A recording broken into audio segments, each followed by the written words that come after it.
7 প্রকার নারী জাহান্নামী, যে 7 প্রকার নারীদেরকে রব্বুল আলামিন সরাসরি জাহান্নামী দিয়ে দিবে।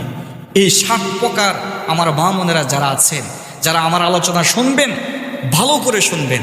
যদি 7টা প্রকার আপনার ভিতরে থাকে, 7টা অভ্যাস আপনার ভিতরে থাকে, 7টার মধ্যে যে কোনো একটা যদি আপনার ভিতরে থাকে, তাহলে আপনি সরাসরি জাহান্নামে যাবেন। সাবধান, সে 7 প্রকার বদ অভ্যাস থেকে বেঁচে থাকবেন। কেন নয়, রাসূলুল্লাহ সাল্লাল্লাহু আলাইহি ওয়াসাল্লাম তিনি নিজেই বলে দিয়েছেন, সে বদ অভ্যাস হলো ইহুদিদের বদ অভ্যাস, ইহুদি নারীদের। অতএব ইহুদি নারীদের বদ অভ্যাস যদি আপনার মধ্যে থাকে, তাহলে অবশ্যই ইহুদিরা যাবে জাহান্নামে, আপনিও জাহান্নামে চলে যাবেন। নাম্বার 1, আন্নানা।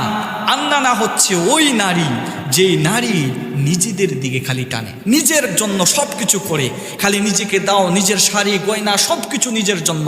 কে খেলো না খেলো, কাকে দিল না দিল, কোনো খবর নেই।